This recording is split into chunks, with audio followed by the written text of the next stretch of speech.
ঘর সাজানোর জন্য মিশো থেকে আমি অর্ডার দিয়েছিলাম একটা কর্নার র্যাক, আর সেটারই আনবক্সিং ভিডিওটা তোমাদের সাথে ভাবলাম শেয়ার করি। মানে এই কর্নার র্যাক অর্ডার দেওয়ার জন্য আমি প্রায় পুরো মিশো মানে 1 সপ্তাহ ধরে ঘেঁটে ফেলেছিলাম, মানে পছন্দই হচ্ছিল না। মানে যতই দেখছিলাম ততই মনে হচ্ছিলো এটা নিই ওটা নিই, এরকম একটা ব্যাপার হয়েছিল।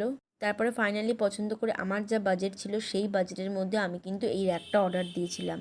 ও বাজেট বলতে মনে পড়লো তোমাদের আরেকটা কথা বলে দিই, এইটা কিন্তু আমি অনলাইনে পেমেন্ট করেছিলাম অর্ডার দেওয়ার সময়, ওই জন্য কিন্তু আমার প্রাইসটা অনেকটা কম হয়েছিল। প্রাইস ডিটেলস জানতে হলে বা লিঙ্ক লাগলে অবশ্যই আমায় ফলো করে ডিএম করো, আমি তোমাদের ডিটেলস দিয়ে দেবো। র্যাকটা ছিল 4 থাকের আর 2 রকম শেপের ছিল, একটা হচ্ছে স্কোয়ার শেপ আর একটা ছিল হচ্ছে কোন শেপের। সেট করার জন্য ওরা কিন্তু স্ক্রুও দিয়ে দিয়েছিল, মানে স্ক্রু যতগুলো লাগবে সব স্ক্রু ওরা হিসাব করে দিয়ে দিয়েছিল। এটা এভাবে সুন্দর করে প্যাকিং করা ছিল সেফটির জন্য, আর কোয়ালিটিটাও কিন্তু বেশ ভালো ছিল। যদি পসিবল হয় তোমাদের সাথে এইটা সেট করার ভিডিও আমি অবশ্যই শেয়ার করবো। আজকের মতো এই ভিডিওটা এই অবধি, টাটা, দেখা হচ্ছে নেক্সট কোনো মিনি ব্লগে।